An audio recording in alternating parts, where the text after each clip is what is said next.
মাধ্যমে একটা ডিপটিউবল পাইলে মনে স্বর্ণের খুঁড়ি পাইছে এলাকার মানুষ।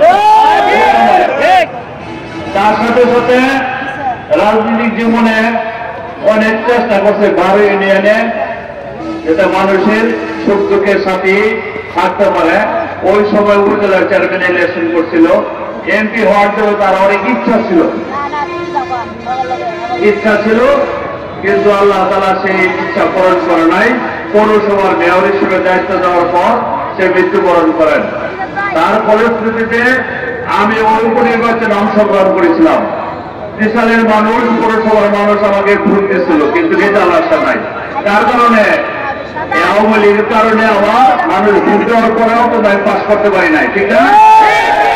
কিন্তু প্রথমবারই আমি অনেক ভোটে বিজয়ী হয়েছিলাম, কিন্তু রেজাল্ট আমাকে ডিক্লেয়ার দেয় নাই। পরবর্তী টাইমে অংশগ্রহণ করছিলাম, ঠিকই এইভাবে রেজাল্টটা চলে গেছে। শেষ সময় আসা এই পৌরসভায় আবার উপনির্বাচনে অংশগ্রহণ করি।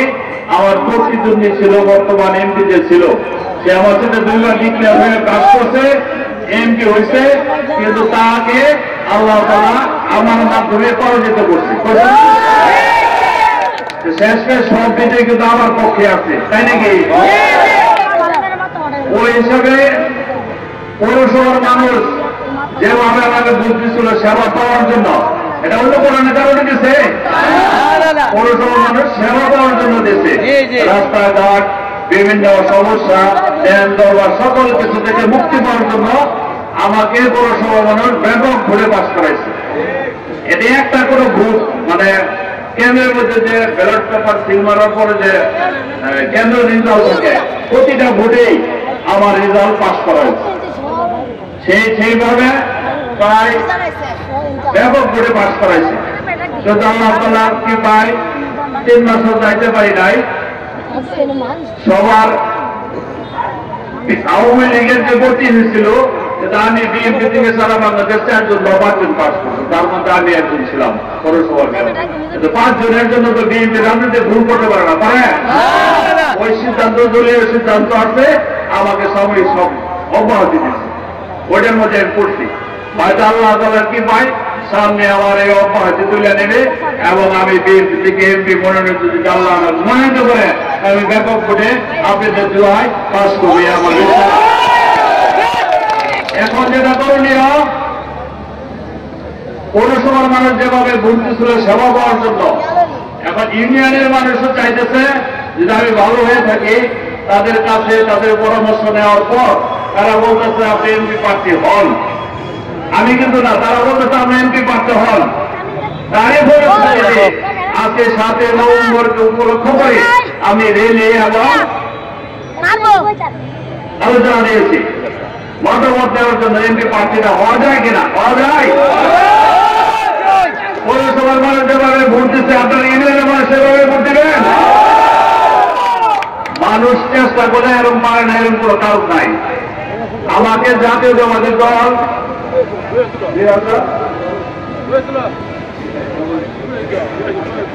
2018 সালে জনজরিপে, বিএনপির জরিপে আমাকে প্রথম নমিনেশন ডিক্লেয়ার দিয়েছিল। সারা বাংলাদেশ 300 আসন থেকে নমিনেশন ডিক্লেয়ার দিয়েছিল। সেটা 300 আসনের মধ্যে আমার নামে একটা পড়েছিল। কিন্তু আওয়ামী লীগের কাছ সাথে 48 জন এমপি প্রার্থীকে রাত্রের বেলা অ্যারেস্ট করা হয়। অ্যারেস্ট করার পর তৎক্ষণাৎ আমাদের বিএনপির যে স্থায়ী কমিটির সদস্যরা আছে, ওইখানে সিদ্ধান্ত মোতাবেক তারা 3 জনের অধিক, 4 জনের অধিক প্রার্থী আবার নতুন করে ডিক্লেয়ার দিচ্ছে।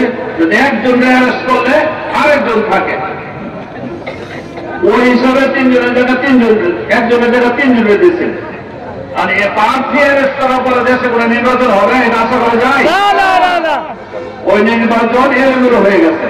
তারই ফলশ্রুতিতে দেখছেন রাত্রের বেলা ভোট পাশকে ঘোরাইয়া তারা এমপি 148 জন এমপি পাস করাইছিল এবং রাত্রেবেলা ভোটে এমপি গুলো ডিক্লেয়ার দিচ্ছে।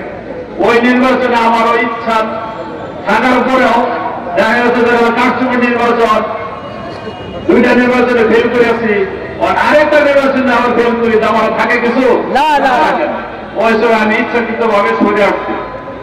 এখন আমার যুদ্ধক্ষেত্রে নামছি আপনাদেরকে নিয়ে।